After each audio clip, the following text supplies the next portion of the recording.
Hey you guys, welcome to my channel, or welcome back if you are not new here, or if you are a faithful subscriber to me on my growing journey, because I'm still in that growing stage and I'm just trying to be more consistent.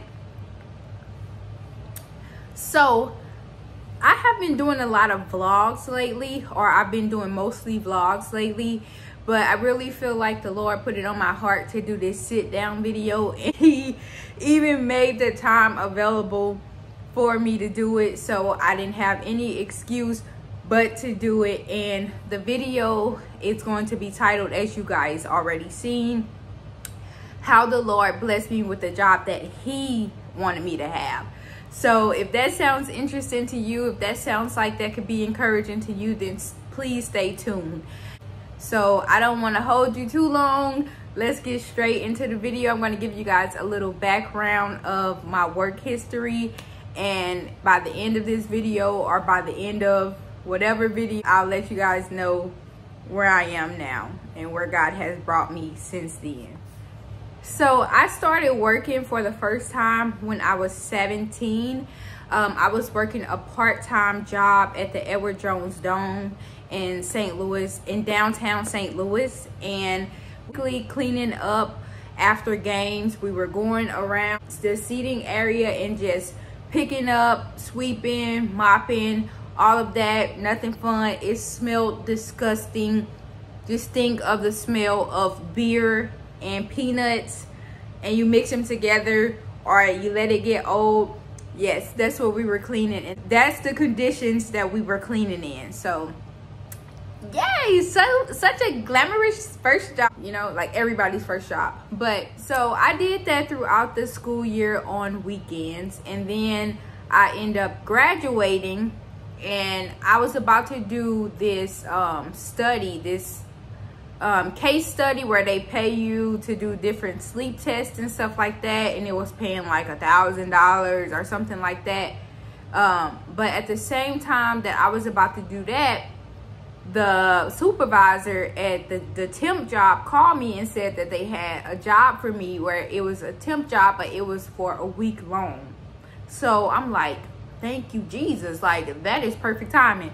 So I hopped on that and I did the temp job, and I ended up working like 23 days straight, which, if you know, like when you graduate and you're working in the summer, 23 days is a long time. Like we did not have an off day for 23 days. So it sounds crazy, but it's like, my point is, like, we had money, we had checks coming in because it was constant jobs. So I was doing that, and I was being faithful to that, which when I look back, I'm like, how did I do that? Like, how was I working there? But then I think about it, like, it was not that bad. Like, the people were fun to work with. It was actually all older people. I was the youngest person there, and people would talk about the airport all the time. People would say like, oh, this company, oh, our company has a contract at the airport and they're making X amount of money and blah blah blah blah blah. You get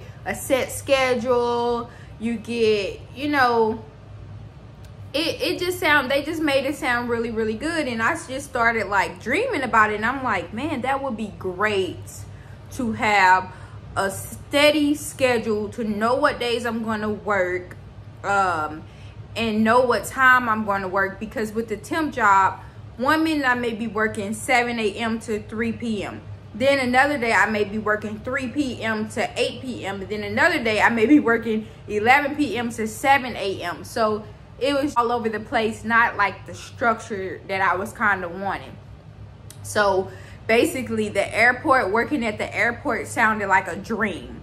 So at this point, I had kind of gotten closer to God after some low points in my life, and I was kind of like developing a prayer life at this time, because prior I had got in an accident with someone, and we basically weren't talking anymore. And you know, I had really felt like very down and low, and I prayed and asked God to send me someone. And around this same time that they're talking about the airport, I'm dreaming about, you know, having a better job, having a more steady income, and even, you know, maybe even making more money. So I had already worked that prayer muscle a little bit. So I was like, when I get home, I'm going to pray that God bless me with this job. So I got home and I was so excited, and I was telling my mom, like, oh, if I get this job, and I can do this and I can do that and I can help you and blah blah blah blah blah. And I just was so excited. So that night I got in my room, I turned to the wall like I would do when I like to pray.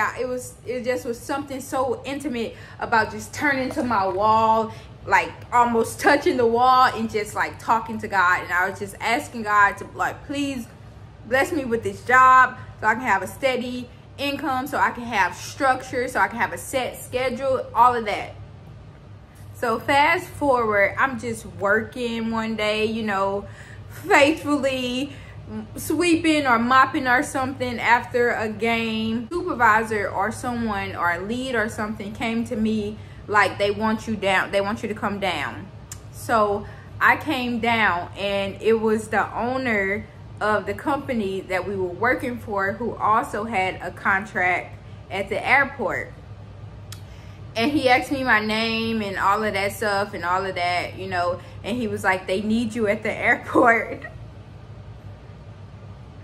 And it just felt so surreal. Like, that's still like one of the best feelings that I think I ever had. I had to go gather myself, because as I was going into the next part about how he said, like, that they want you at the airport, I was just thinking about how, mind you, I didn't know who put in a word for me, but I was just thinking about how, like, hard work doesn't go unnoticed, and like sometimes you don't even know who's watching, and it's just like you just like have to just do, like, work as unto the Lord and do what you're supposed to do, and like God will bless you. So like after he was like, oh, they need you at the airport, it did take like a good month or so for me to actually start at the airport. So it was kind of like a little waiting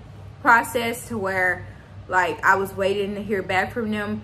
And I kid you not, my phone had, like, I was having issues with my phone to where like it would just freeze up, turn it off and turn it back on, turn it off, turn it back on. So literally the day that they called me, I was having to turn my phone off and turn it back on. And when I turned it back on, literally the owner was calling me, asking me for information so that I can go get my badge for the airport. Literally, I almost missed the call. But anywho, so I finally started at the airport, and it was good because I thought that I was only going to be, which was not really only for me. I was cool with it. I thought I was starting off part-time though. I thought I was starting off part-time with just working 3 days a week. So I had that in my mind, like, okay, I got a set schedule, gonna be working 3 days a week. Y'all, when I was in the office, they were like, okay, so you're gonna be working Sunday through Thursday. And I'm just thinking, like, I'm just like, the whole time I'm just like, who, like, how, like, who even like told them about me? Like, who even told them about me? So I ended up able to work 5 days a week, which I was like, wow, like, that's crazy, like, that's insane. And with those gravy days off, I started at the airport. The only thing was that I did not have Sundays off. I'm going to church now more. I was going to church on Sundays now, but I didn't have Sundays off with this new schedule. How it worked, shift, which was 3 p.m. to 11 p.m., which means that I could go to church, but I would just have to leave early because our church started late. So I would go to church and then catch the bus to the train station and catch the train to work. I did this for about 6 months, but I was praying for God to bless me to be able to have Sundays off. So one day I got called to the office, and I'm like thinking, like, what did I do? What did I do? And when I got called to the office, it was actually for the manager. So the manager was calling me into the office actually to let me know what a great job I was doing. And she was talking about how I'd done a 180. Which the funny thing is, I never even knew, for her to say that I did a 180, I never knew that she thought anything like negative about me or my work, the work that I was doing. I don't know. And it was a housekeeping job, so we were just like cleaning the bathrooms and like dusting and stuff. But anywho, here's the good part.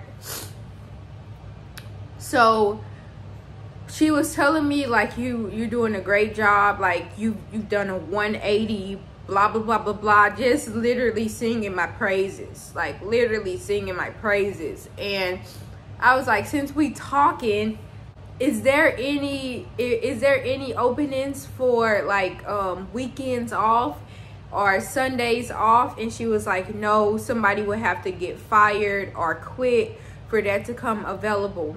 Then she was like, but we are thinking about starting a mid shift, which would be 10 a.m. to 6 p.m. but it will only last a month. So they set me up to do the mid shift. Now I have Sundays off. This was supposed to be 1 month. This lasted a year. I'm just thinking about the way that God's hand was on me.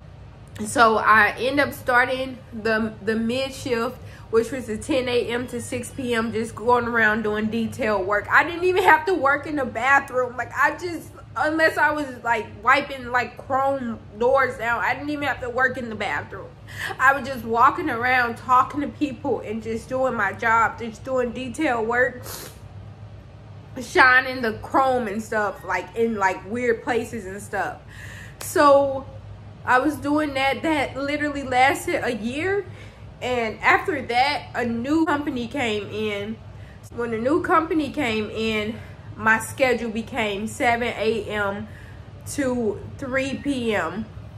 It still had Saturdays and Sundays off. So to fast forward a bit, I worked that schedule, worked the 10 to 6 schedule for 1 year. And then the whole time that I worked for that company, I never worked another Sunday. For years, I never worked another Sunday. So let's go back to how I worked the 10 a.m. to 6 p.m. shift. So at this time, I was catching the train to work. It probably took me, I don't know, probably 30 minutes or so to actually get to work. I had a car at one point, and then the car broke down, and it took me 3 months to get another car. So I was just catching the train. Be late sometimes.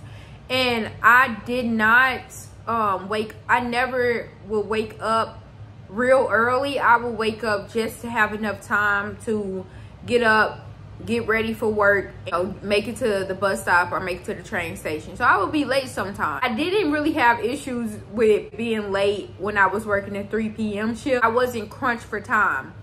But that 10 a.m. to 6 p.m. shift, that was still not super early, but like I said, I wasn't leaving myself a lot of room to like have extra time in case something happened or whatever.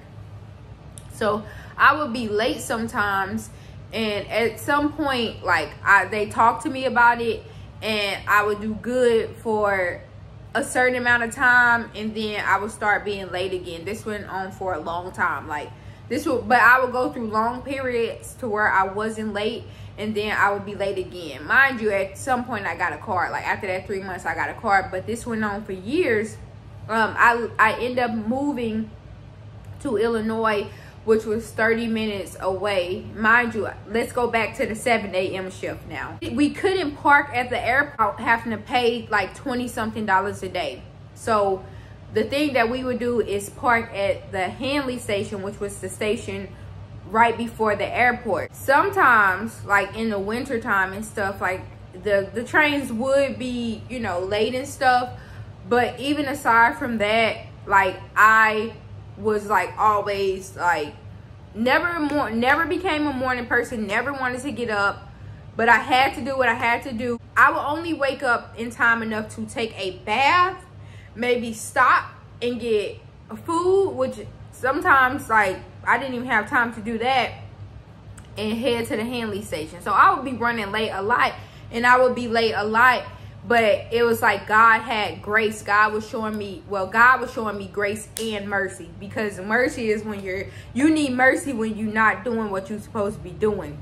So the job was showing me grace, and the owner and the manager. But fast forward to some years later, and we got new management now. They don't know me, or she didn't know me. She don't care about me. You're late, like I'm writing you up. So I got a write-up, and then okay, let me get my stuff together. Then I will be on time for a couple of months, and then I'll be late again. So got another write-up. Okay, let me get my stuff together. Then I'll go like 3 months without being late, or maybe a month or whatever, not being late. 3 strikes, you out. I was late one day, and I got a call from my supervisor, or a call from the manager to come to the office, and I end up getting a termination letter. Stay tuned for part 2, and I'll let you guys know about what happened after I got fired.